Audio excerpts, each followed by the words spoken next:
السلام عليكم وأهلا بكم في قناة رامان، والفيديو الأول من سلسلة تدبر العربي، والذي سوف نتحدث فيه عن طريقة التذكر بالرسم وتأثيره على الذاكرة.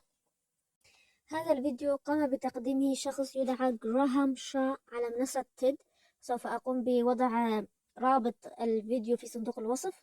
هو فيديو آخر لنفس الشخص يتحدث فيه عن الرسم. والآن فلنبدأ. عندما نتحدث عن التذكر والدراسة، قد يظن البعض أن أفضل طريقة للدراسة هي بالقراءة. هذا أمر بديهي، إذا أردت أن تتذكر شيئا ما فعليك أن تقرأه. ولكن هذا ما فعله السيد شاء أيضا في صغره، ولم يكن له ذلك التأثير، حيث قال أنه كان يحاول أن يقرأ فليحفظ، ثم عندما يقوم بإغلاق الكتاب ينسى كل شيء، ويزداد الأمر سوءا في فترة الامتحانات، حيث يريد أن يدرس ليحصل على درجات جيدة في الامتحان، يقرأ ويقرأ ويقرأ، وعندما يغلق الكتاب ويحاول تذكر ما قرأه لا يتذكر شيئا. هذا الأمر كان يجعله يشعر بالتوتر ويتعرق ويضطرب، وهذا أمر طبيعي. لذلك هو في هذا الفيديو يتحدث عن طريقة أخرى للحفظ والتذكر، وهي بالرسم. وعندما نتحدث عن الرسم لا نتحدث عن رسم معقد ويقوم به فقط خريجو الفنون، كليات الفنون الجميلة. لا، الأمر أبسط من ذلك بكثير، وهنا سوف أوضح لكم ذلك في بعض الأمثلة. ونسيت أمرا، أحضروا معكم قلما ودفترا في هذا الفيديو، لأنكم سوف تحتاجون إلى رسم ما أرسمه أنا. الأقلام والدفاتر جاهزة؟ إذا فلنبدأ. ارسموا دائرة كما أرسم الآن. ضمن هذه الدائرة ارسموا دائرتين أصغر منها، هما سوف نعتبرهما العينين، واجعلوا حدقة العينين تنظران إلى اتجاه اليمين. أنف جميل مع ابتسامة أجمل، وانتهينا. إلى جانب تلك الدائرة نرسم دائرة أخرى بنفس المواصفات، ثم عينين صغيرتين، دائرتين صغيرتين داخل الدائرة الكبيرة. ينظر هذا الشخص ينظر إلى الشخص المقابل له. أنف جميل مع فم متعجب أو محتار. دائرة مثل دائرتين سابقتين تحتهما، دائرتين صغيرتين داخلها، والعينان تنظران إلى فوق. أنف جميل. والآن إذا قمتم بإغلاق أعينكم لن تعرفوا كيف قمت برسم الفم. رسمات جميلة، أليس كذلك؟ الأمر أبسط مما كنا نظن. والآن بعد أن علمنا أن الرسم ليس بالأمر المعقد، دعونا نقوم بتجربة توضح مدى تأثير الرسم على الذاكرة. اقلبوا الورقة إلى الجهة الأخرى، أو اقلبوا الورقة وابدأوا بورقة نظيفة. قوموا برسم دائرة صغيرة في منتصف الورقة. يا إلهي، قلمي قوي لدرجة أن الحبر طبع على الورقة الأخرى أيضا. ارسموا سهما اجعل رقمه 1، ثم ارسموا شكلا رباعيا مثل ما هو موضح، ثم مثلثا صغيرا بجانبه، دائرة صغيرة في الداخل مع عين وابتسامة. هنا أصبحت سمكة تتنفس في البحر. سهم آخر رقم 2. نرسم دائرة كما رسمنا في اللوحة الأولى، مع دائرتين صغيرتين في الداخل سوف تمثلان العينين. لا تنسوا اتجاه العينين يكون بنفس الاتجاه، مع ابتسامة صغيرة، أنف صغير. هذه المرة سوف نقوم بإضافة مثلثين صغيرين سوف يمثلان الأذنين مع شوارب لهرتنا الجميلة. سهم آخر رقم 3. لا تنسوا الترقيم. سوف نرسم الآن شخصا، هو أبعد ما يكون عن الشخص، ولكن سوف نعتبره شخصا. دائرة صغيرة مع خط من الأسفل، خطين يمثلان القدمين وخطين يمثلان اليدين. السهم الرابع والرسمة الرابعة.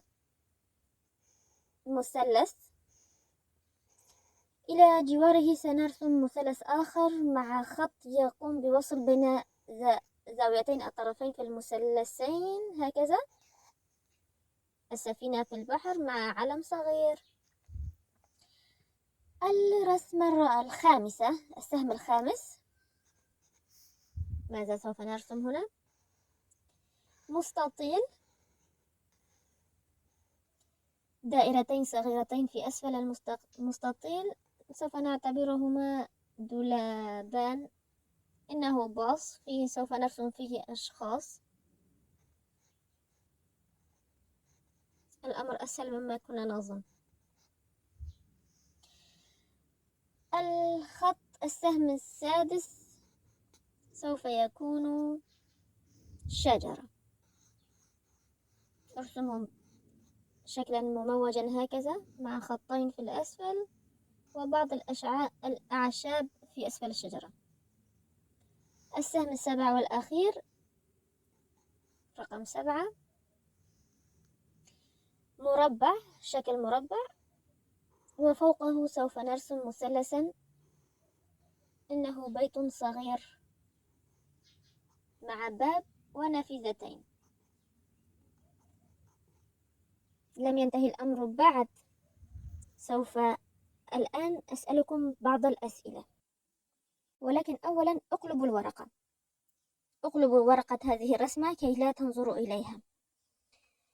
أريد منكم الآن أن تحددوا لي، أن ترسموا دائرة مع 7 أسهم وتحددوا لي مكان السفينة. هل كانت هنا أم هنا؟ أظن أنها كانت هناك. طيب، أين كانت السمكة؟ هنا أم في الجهة المقابلة أم أسفل منها؟ دعونا ننظر إلى الرسمة مجددا ونرى إن كانت إجاباتكم صحيحة أم خاطئة. احكموا بأنفسكم، أنا لا أستطيع أن أعرف ماذا أجبتم، ولكنكم بالتأكيد سوف تعلمون أن للرسم تأثير إيجابي على الذاكرة. هذا ليس كلامي فقط، وليس كلام السيد جراهام شاه فقط. ففي كندا، في أحد الجامعات الكندية، قاموا بتجربة. أعطوا 30 كلمة، جلبوا بعض الأشخاص وأعطوهم 30 كلمة وأعطوهم 40 ثانية لكل كلمة ليحفظوها. وفي الجانب الآخر بدل الكلمات أعطوا الأشياء التي تمثلها الكلمات، أي أنه إذا أعطوا لمجموعة ما كلمة بالونة، المجموعة الأخرى أعطوهم شكل رسمة البالونة بنفسها، أعطوهم نفس الوقت ليحفظوا، ثم قاموا بتجربة باختبارهم إن كانوا يتذكرون تلك الكلمات والأشكال أم لا. اتضح لهم أن من قاموا بحفظ الرسومات حفظوا كمية من الكلمات ضعف الكمية التي حفظها الأشخاص الذين قاموا بحفظ الكلمات فقط مجرد دون أي رسومات. أي أن إذا كانت المجموعة الأولى قد حفظت 10 كلمات، فأن المجموعة التي تم إعطائها رسومات توضيحية قد حفظوا 20 كلمة، الضعف.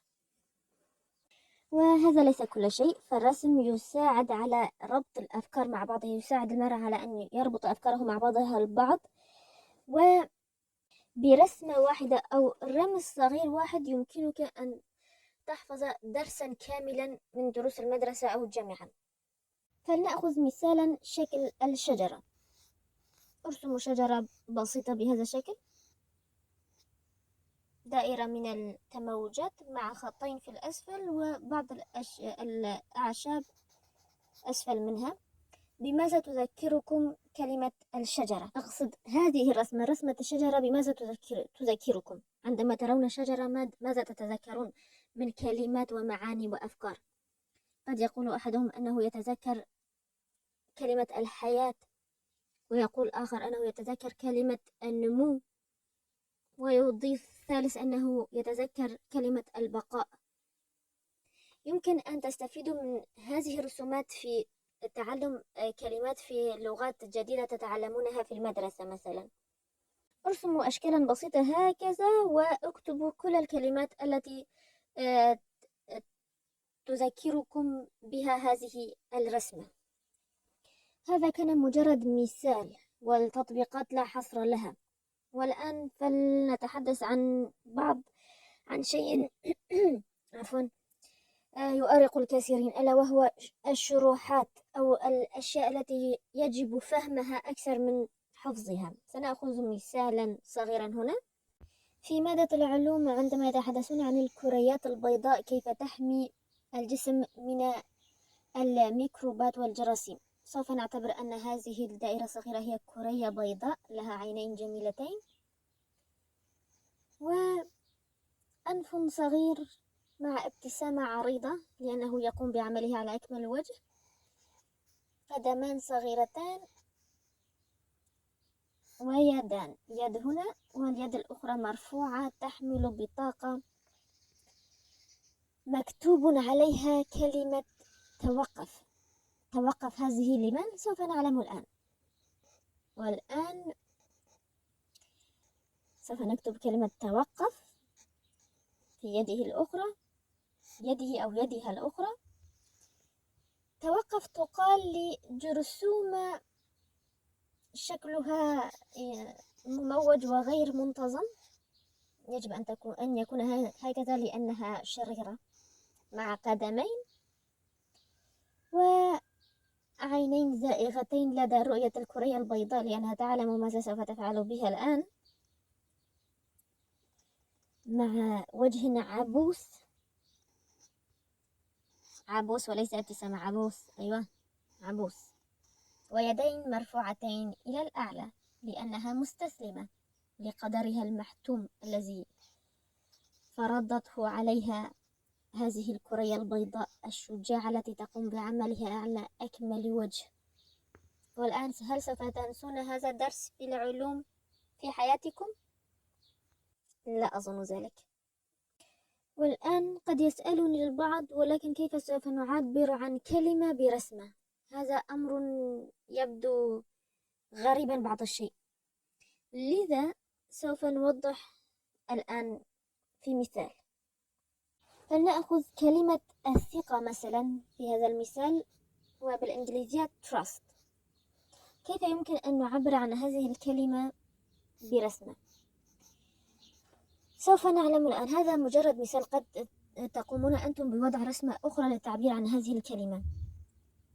سوف أقوم الآن برسم دائرة صغيرة، خط إلى الأسفل مع خطين يمثلان القدمين وخطين لليدين، إلى جانبه شخص آخر بنفس المواصفات، دائرة صغيرة مع خط في المنتصف، خط إلى الأسفل، قدمين ويدين تصلان إلى يد الشخص الآخر، إلى جانبهما شخص ثالث نفس الشيء، ولا ننسى اليدين. فوقهم نقوم برسم شخصين واقفين على أكتافهما أو على رؤوسهما هكذا، إنهم يشبهون لاعبي السيرك أو البهلوانيين، فهم يثقون ببعضهم. هذه الثقة هي التي تجعلهم يستطيعون فعل مثل هذه الحركات. والآن دون العودة إلى الرسمة الأولى التي رسمناها 7 أسهم، أريد منكم أن تقوموا برسم نفس الرسمة من الذاكرة. أعلم أنكم لن تستطيعوا تذكر 7 رسومات، ولكن قد يتذكر البعض 3 أو 4 أو 5، كل حسب قدرته على التذكر. فقط حاولوا أن ترسموا، سوف أعطيكم دقيقة، حاولوا أن ترسموا تلك الرسمة مرة أخرى على ورقة بيضاء دون العودة إلى الرسمة الأصلية. كونوا نزيهين مع أنفسكم وقوموا بالتجربة، واكتبوا لي في التعليقات كيف كانت النتائج، كم رسمة استطعتم أن تتذكروا. ما لم تمر أكثر من 10 دقائق على ربما 10 دقائق على الرسمة. والآن سوف تنبهرون بقدرتكم على تذكركم على الرسم. لماذا؟ لأنه كما قال جراهام شا when we draw we remember more، أي عندما نرسم نتذكر بشكل أفضل. ها، كيف كانت النتائج؟ أعلموني، أريد لدي فضول لأعلم كم رسمة استطعتم أن ترسموا في مكانها الصحيح. وإذا كان لديكم أي أسئلة أو استفسارات يمكنكم أيضا تركها في التعليقات، وكل اللينكات المهمة سوف أتركها في صندوق الوصف وفي أول تعليق. وإذا كنتم تظنون أنكم استفدتم أو بشيء من هذا الفيديو فأعلموا به الأشخاص الآخرين، ليس من الضرورة أن تعلموا بهم الفيديو نفسه بس، بل أعلموا الناس حولكم عن المعلومات التي تعلمتموها في هذا الفيديو. وإلى أن ألقاكم في فيديو آخر، لا تنسوا أبدا ابغوا الخير للغير، لأن ما يصيبهم من خير لا ينقص من رزقكم شيئا. والسلام.